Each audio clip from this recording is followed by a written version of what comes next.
Hey everybody, Carolyn Crow here from the Let's Cook at Casey program at the Casey Community Center. Back again with another episode of Let's Cook at Casey at home. Today I wanted to show you how to make a favorite cake recipe of mine, and one that I don't think you would even know is actually vegan. It's super moist and spongy, almost like a box cake mix, if you will, and it's almost as easy to put together as a box cake mix. So let's get started. So Calvin and I are going to make an everyday chocolate cake. And do you remember what I told you about this one? That it doesn't have any food ingredient in it. It doesn't have any animal food ingredient in it. Do you know what that's called? No. It's called plant-based or vegan. Ah, yes. And it's super simple. Usually when we bake together, you help me use the scale, right? Mm-hmm. I thought today you could help me with measuring cups instead. Yeah. This is called the scoop and sweep method.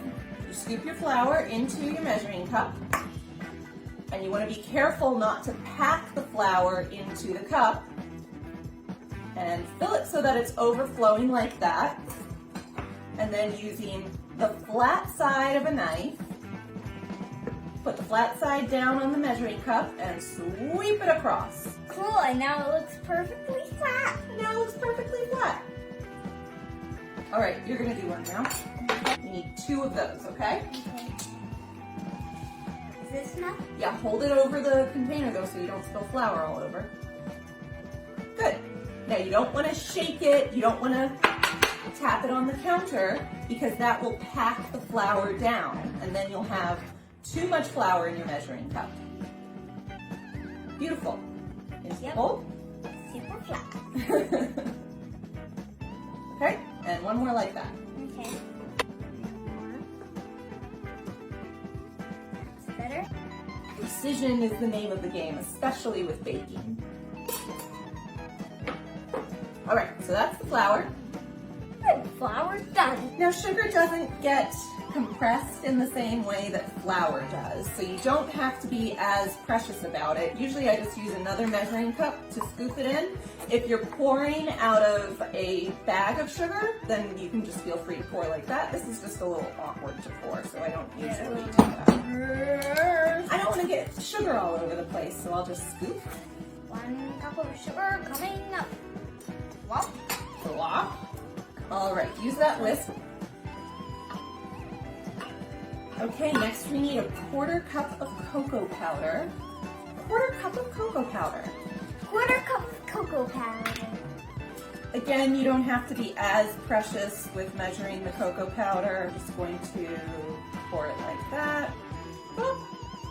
That's it for cocoa powder. What's next? You don't know? I don't know. I don't remember. 1/2 teaspoon salt. I think you know how to do the 1/2 teaspoon measure, right? So you just scoop it up, and then you sort of sweep across with your finger, or you can just give it a little shimmy and shake to even it out. And that's it. Great. Okay, and then I think our last dry ingredient is going to be baking soda. Ooh, baking soda. I have this experiment that includes baking soda. We need to do that volcano experiment, don't we? So with the baking soda, you again want to fill it so that it's overflowing, and you use the flat side of the baking soda container to sweep across.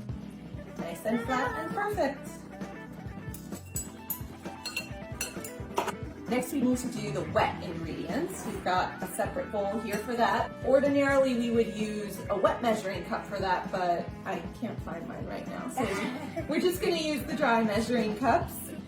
The reason you like to use a wet measuring cup is because it's really hard to hold the dry measuring cup steady and get a nice level measurement. We need 1/3 cup vegetable oil, so I'm gonna get around that issue by using a 2/3 of a cup measuring cup, and I'll only fill it, there's a little line in there that goes up to halfway, so I'm gonna fill it halfway, okay?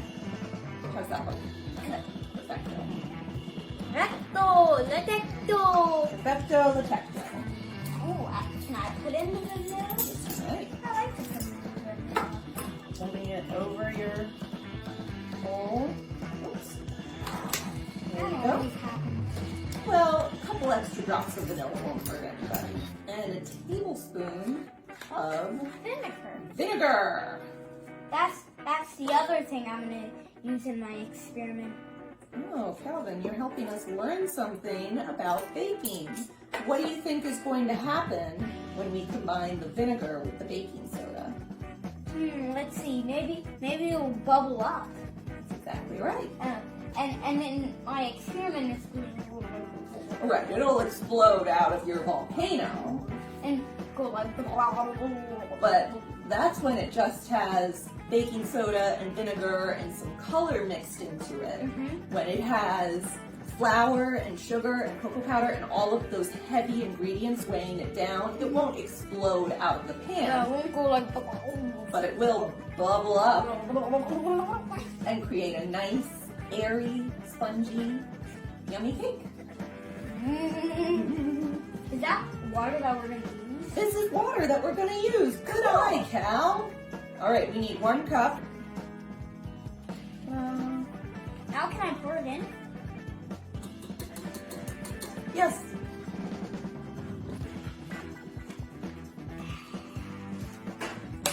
Can you whisk it, please? Now, this cake gives you a lot of nice moisture from that oil and the water.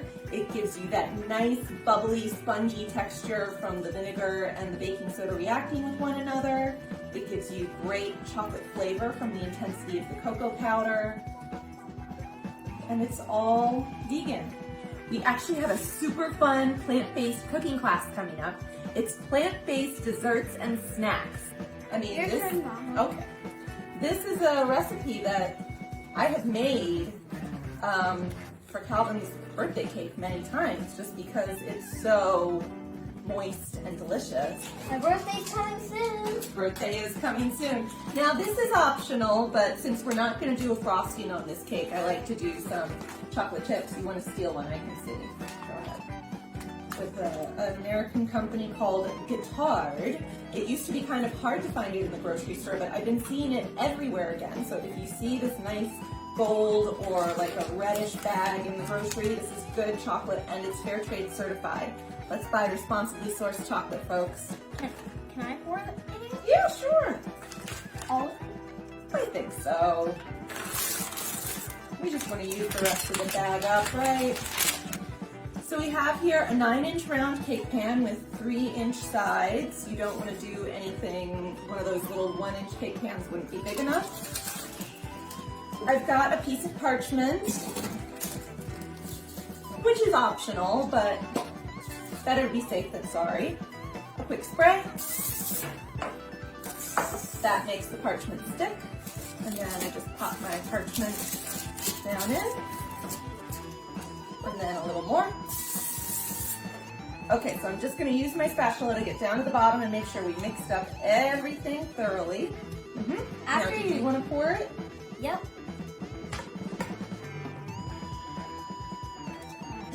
Oh, good. So this is what we call a quick bread technique.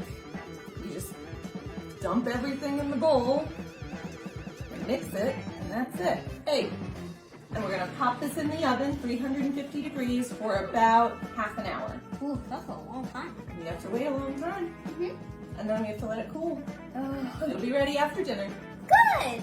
So we will check back with you when that comes out of the oven. Bye. I've picked up another helper. Say hi, Leo. Hi.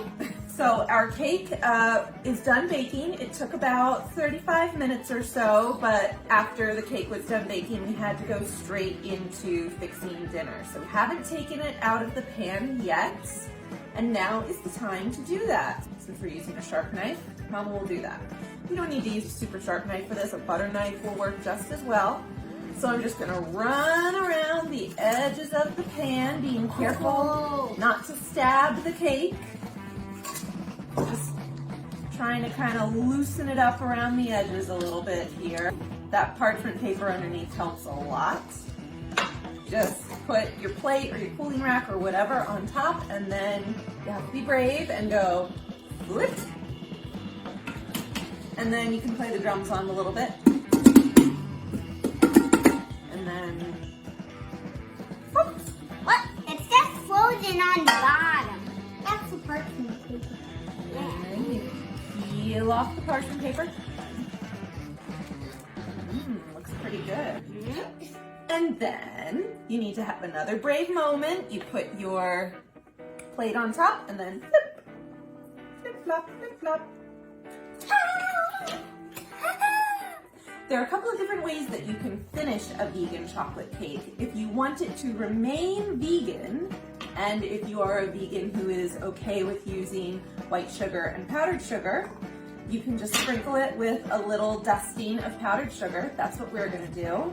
You can make vegan whipped cream by taking a can of cream of coconut and put it in your fridge and cool it down, and then you can whip it like whipped cream. Just add a little sugar to it and it'll be nice and sweet. It won't get as stiff as whipped cream, but it'll still be really tasty.